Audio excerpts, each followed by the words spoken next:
한국 고대 명상, 수행의 시작, 첫 번째 이야기.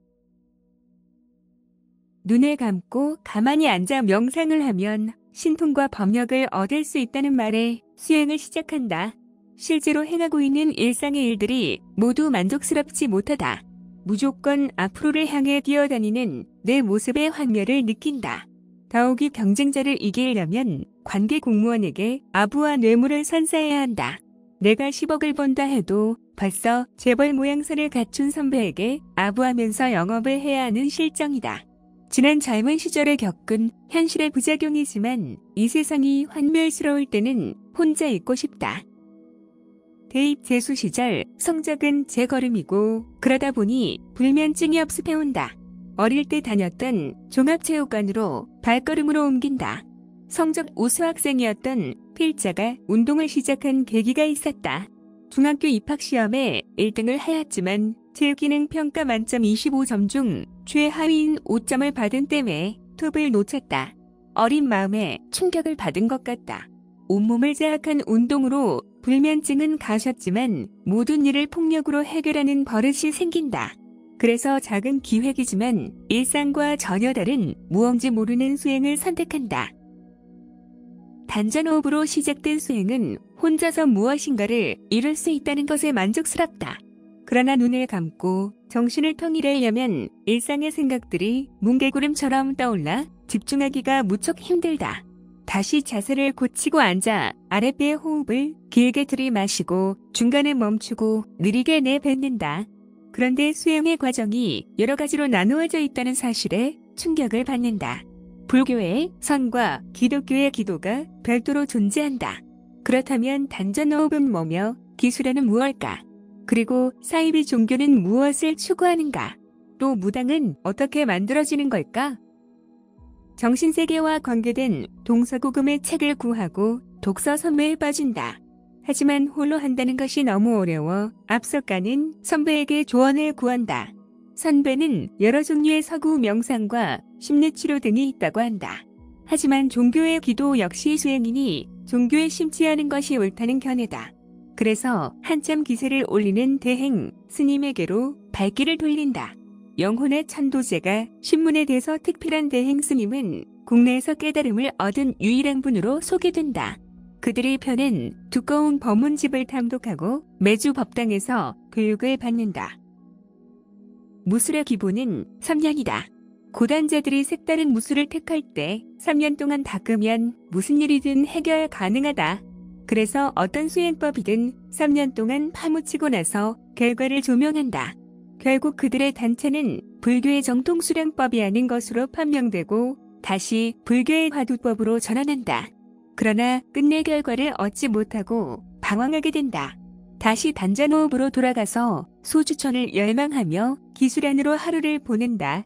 그러다가 이웃의 권유로 어릴 때 다녔던 카톨릭으로 방향을 바꾼다. 카톨릭의 평신도 지도자 단기 완성 프로그램 꾸르실료 교육을 3박 4일을 수업 중이다. 신부님들의 강의를 듣고 리포트와 기도로 대답한다. 다음 날은 지난날의 죄를 들춰내고 씻는 시간이다. 잊어버렸던 죄의 기억들을 생각해내고 신부들에게 고백 성사를 하여 죄를 사면받는다. 잊어버렸던 옛날에 저질렀던 죄를 기억 속에서 들춰내어 고백하니 기의 흐름이 예사롭지가 않다. 불찰이 많은 내게 이러한 많은 기운이 하늘에서 내린다면 평생을 성직자로 보내는 사제들은 어떨까? 하고 조용히 신부님께 물어본다.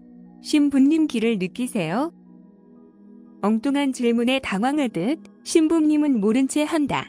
꾸르실리의 지도자의 교육은 하느님의 참사랑과 기도다. 기도를 할 때마다 기가 하늘에서 펑펑 내려와 온몸을 적신다. 그래서 고백 성사를 담당하던 다른 사제에게 또 신부님 기를 느끼세요? 하며 묻는다. 그때 정색하며 기술안을 하지 마세요 하며 사제들의 회의 시간에 내려진 결말을 전해왔다.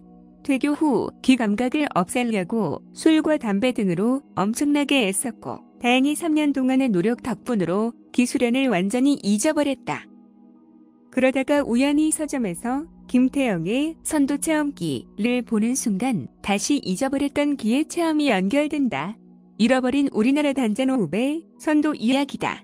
일기체 형식으로 쓰여진 작가의 담전호흡 체험을 매일매일 적고 있다. 3편까지 나왔지만 또 다음 편을 준비 중이란다. 선도 체험기를 읽는 순간 기술안이 다시 접목되어 일상의 하루가 된다. 성당의 팀워크인 레지오 시간에는 기가 너무 내려와 성모님께 바치는 기도보다는 기술안에 몰두한다. 선도체험기 20편을 읽던 중 불현듯 작가를 만나야겠다는 생각에 서울행을 결심한다. 선도체험기의 선물을 준비하라는 말에 자갈치 시장에서 멸치를 포장하고 방문한다. 그런데 담벽이 너무 높고 철 대문이 웅장하여 작가의 선물 타령을 꼬집는 것 같아 쓴웃음을 짓는다. 하지만 막상 거실로 향하면서 본 광경은 옛날식 일본 집의 구조이며 산을 깎은 옹벽이었다. 준비한 선물인 멸치 상자를 사모님께 전하고 작가의 거실에서 전국에서 찾아온 10여 명의 수행자들과 함께 침묵의 시간을 가진다. 그러나 선두체험기에서 느끼던 기의 파장이 전혀 느껴지지 않는 맹탕이다. 선물 타령을 하는 작가에게 실망한 탓인지 더욱 기를 느낄 수가 없다. 전국 각지에서 기를 받으러 온 수행자들에게는 미안하지만 2시간 만에 자리를 일어섰다. 공연히 서울행을 택한 것이 후회되지만 오랜만에 외출이라 서울 친구들에게 연락한다. 친구들과 술자리를 가지고 호텔에 들었다. 새벽에 목이 말라 찬물을 들이키고 잠자리에 일어나 평소에 하던 것처럼 명상에 빠져든다. 선두체험기 작가의 기운이 갑자기 업습해온다. 지금까지 전혀 느낌이 없던 기의 느낌이 창궐한다. 그래, 바로 이것이야. 하고 당장 달려가고 싶지만 오후 2시부터 접견이라 지하철에서 하차하여 설릉에서 한참을 기다린다. 작가의 거실로 향한 내 몸은 기를 주체할 수 없을 정도로 강하다. 이윽고 백회 경혈의 계혈을 구경할 수가 있었다. 단학선원의 도주에게서 직접 배운 수행자의 백회를 열어주는 기술이다. 하지만 도주의 능력은 이미 사라지고 오직 선도체험기 작가에게만 있다.